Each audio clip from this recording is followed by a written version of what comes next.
bagaimana cara menghitung jumlah kursi dari perolehan suara partai politik di DPRD maupun DPR RI dengan menggunakan metode Sainte-Legiu. Metode ini sudah beberapa kali dilakukan ya untuk mengkonversi perolehan suara partai ke dalam jumlah kursi di parlemen. Katakanlah ini edukasi kita bersama, pengenalan seperti apa sih metode Sainte-Legiu itu di dalam menghitung atau mengkonversi jumlah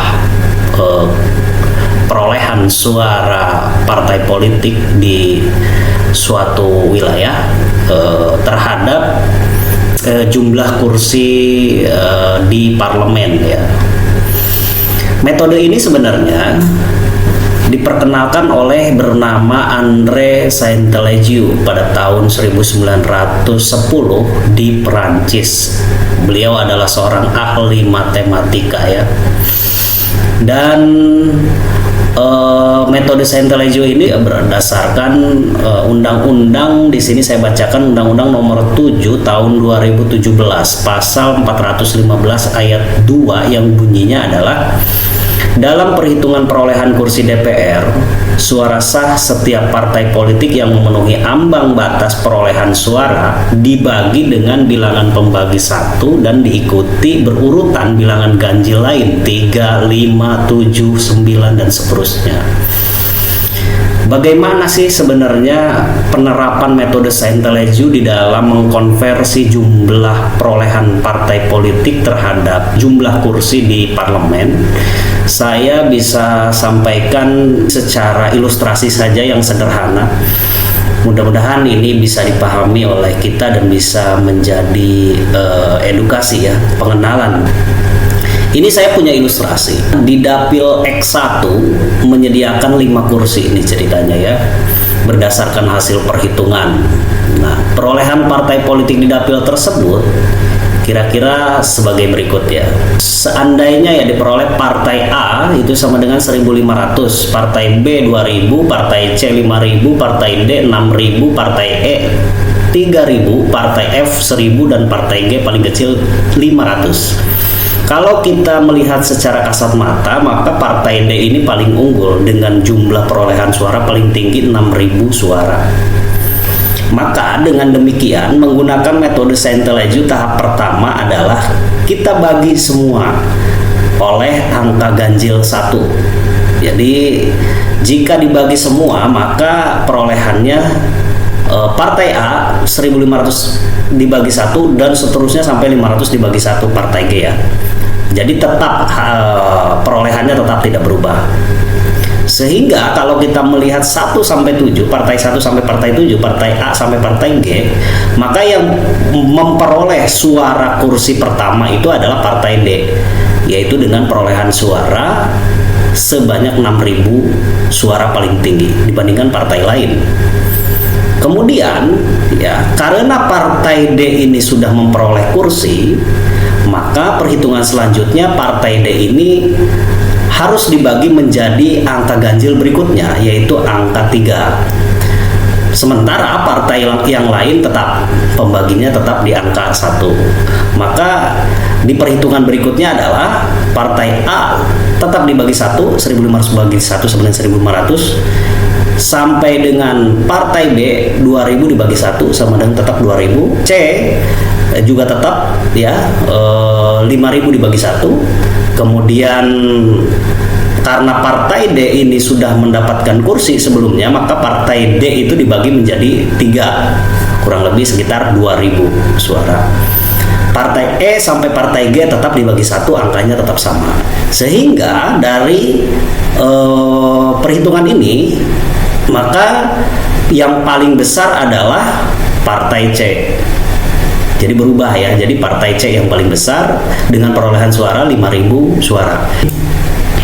Kemudian karena partai C ini sudah mendapatkan satu kursi, maka perhitungan selanjutnya partai C dan partai D ini adalah partai C dan partai D ini dibagi dengan angka ganjil berikutnya, yaitu 3, sementara partai lain tetap dibagi 1. Sehingga partai A tetap sama 1.500 bagi 1, partai B 2.000 dibagi 1, partai C 5.000 dibagi 3, partai D 6.000 dibagi 3, partai E 3.000 dibagi 1, sama ya, partai F sampai partai G dibagi 1. Jadi kalau kita lihat di partai C jadi berkurang jadi 1.666,667 ya. Kalau kita lihat dari perhitungan berikutnya ini, maka yang mempunyai hak mendapatkan kursi yaitu di partai E ya, yaitu 3.000. Dan seterusnya. Di sini karena partai E sudah mendapatkan satu kursi, maka di perhitungan selanjutnya partai C, partai D, dan partai E dibagi dengan angka ganjil berikutnya yaitu 3. Sementara partai lain tetap dibagi 1. Sehingga perhitungannya sebagai berikut ya. Partai A tetap 1.500 dibagi 1, 1.500. Partai B 2.000 dibagi 1, 2.000. Ya, partai C karena sudah memperoleh 5.000 dibagi 3, partai D sudah memperoleh kursi 6.000 dibagi 3, partai E 3.000 dibagi 3, partai F tetap sama, partai G tetap sama. Sehingga perolehannya berubah. Jadi yang paling besar kalau kita lihat dari hasil perhitungan ini adalah partai B dengan 2.000 suara. Seperti itu. Nah, maka partai B ini mempunyai hak kursi selanjutnya. Kenapa tidak partai D yang sama-sama mempunyai angka 2.000? Karena sudah mendapatkan kursi sebelumnya. Baik, sampai 4 kursi, kemudian terakhir yaitu kursi kelima. Karena partai B sudah mendapatkan satu kursi, maka perhitungan selanjutnya partai B, partai C, partai D, dan partai E dibagi dengan angka ganjil berikutnya yaitu 3. Sementara partai lain tetap dibagi 1, sehingga partai A 1.500 dibagi 1, partai B 2.000 dibagi 3, partai C 5.000 dibagi 3, partai D 6.000 dibagi 3, partai E 3.000 dibagi 3, partai F dan partai G itu tetap sama dibagi 1. Sehingga hasil perhitungan ini terlihat bahwa partai D itu memperoleh kursi yang kedua ya. Jadi dia urutan kelima, kembali lagi ke partai D, karena setelah dibagi partai D ini tetap paling banyak. Dengan demikian, jumlah kursi sebanyak 5 di dapil X1 dari suara perolehan partai politik simulasi tadi di awal tersebar sebagai berikut. Partai A mendapatkan 0 kursi, partai B mendapatkan 1 kursi, partai C mendapatkan 1 kursi, partai D mendapatkan 2 kursi, partai E mendapatkan 1 kursi, dan partai F dan partai G masing-masing tidak mendapatkan kursi atau 0 kursi.